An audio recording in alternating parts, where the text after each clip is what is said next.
Hi, this video is about LiveGrid version 1.8, and this version introduces changes in transition workflows. The objective of this version is to allow the independent timing control of duration and fade, but you can still prepare and recall transitions using what is now called scenes. There's also new features like RateMaster that gives you an option to control transition duration using the RateMaster fader. There are also random transitions, fade curves, custom value inputs, and customization of timing options and the layout buttons. Another big change is under the hood. You don't really notice it. We now have sequence per group instead of one sequence for the whole grid. And these sequences are non-tracking. This solves an issue that we had with tracking sequences, and it also makes startup much faster. Okay, let's start with the scene mode called direction only. In this mode, you have here direction buttons, duration and fade, so you can change them independently. Make the duration longer or the fade factor higher. And this mode is especially suitable for basking transitions. Instead of preparing every timing or direction detail before the show, transition duration often changes during the show, and this workflow makes it easier to adapt in real time. The other scene modes allow storing more parameters in the scenes. I'll explain it later in this video. These are your scene buttons, which currently store only direction. Now let's see the other scene modes. We're currently in direction only. You can change it here to say all parameters.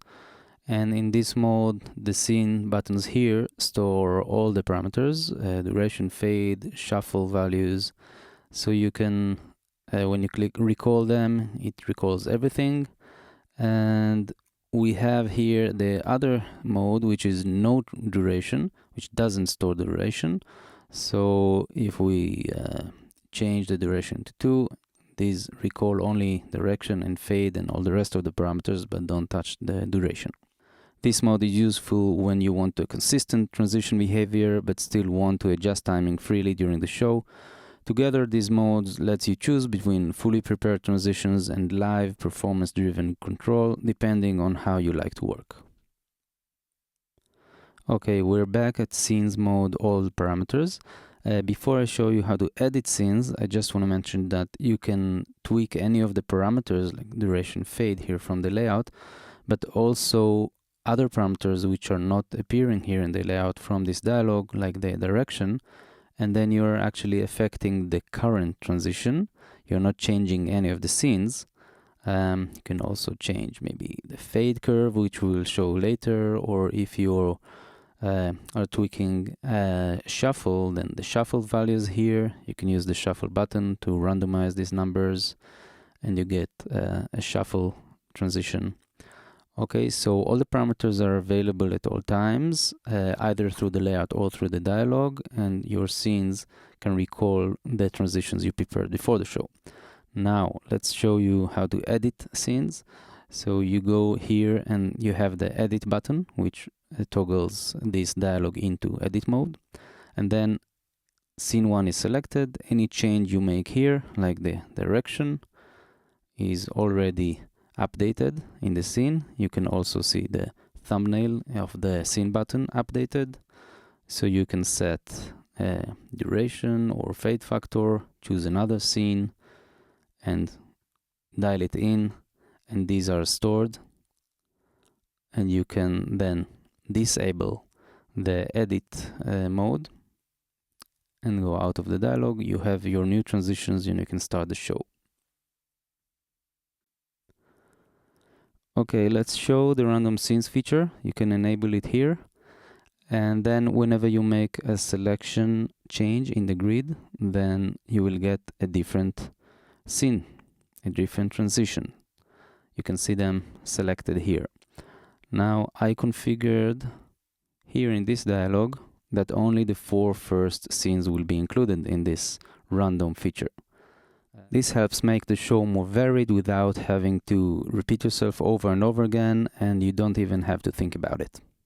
Okay, Now let's see the fade curve feature. We have it here as part of the parameters for the transition. You have here options for different ease in and ease out values.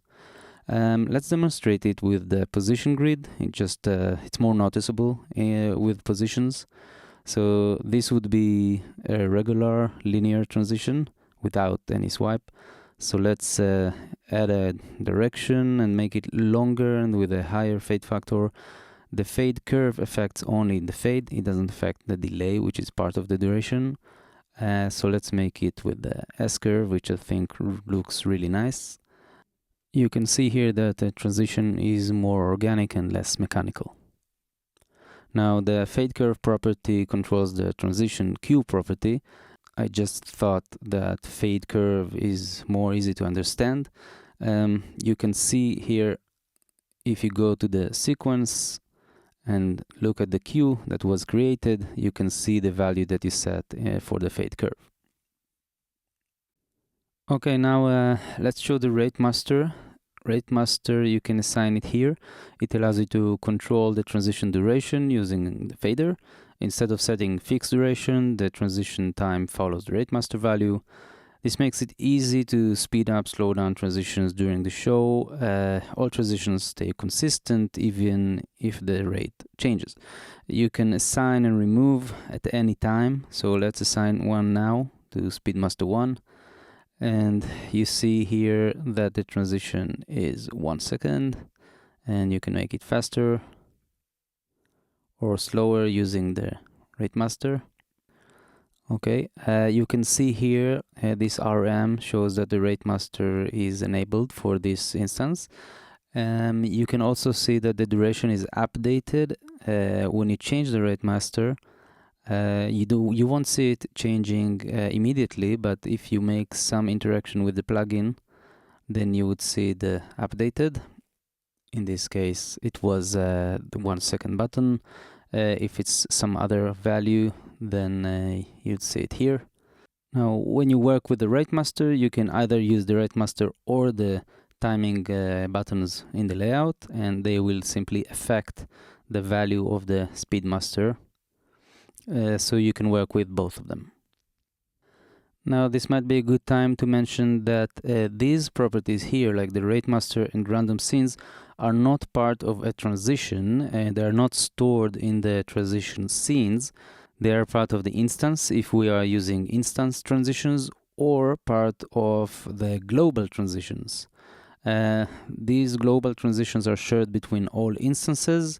You can switch to global transitions here, or where it used to be in the main dialog under Transitions tab. Okay, before we go into customizing this layout, let's just see two more small things here in the dialog. You have this auto close toggle button. When it's disabled, then you can make multiple changes and the dialog stays open. If auto close is enabled, then the first change you make close the dialog. And another small thing, we have here these two input boxes for duration and fade, where you can put custom values like 5 seconds. Okay, so we have 5. If you click on these header buttons for the sections, these square framed buttons, then the focus goes directly to the corresponding input box. So you can maybe add, 150, and you get a custom value. Okay, last thing is customizing the layout. These are a lot of buttons. Maybe you don't want them, maybe you want some of them. We saw here that there is compact mode, which shows you only a single button for the whole feature.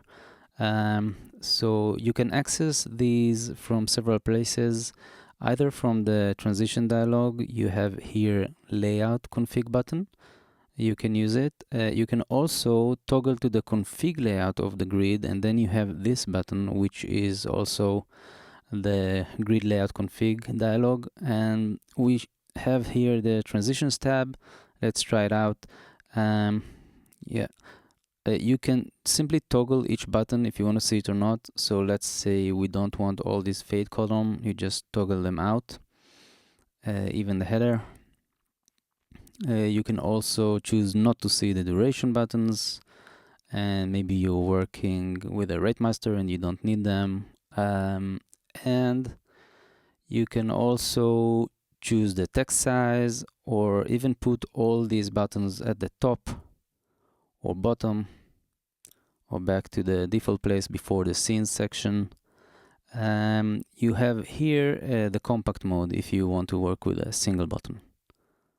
Okay. Another thing is the global options menu, which is here.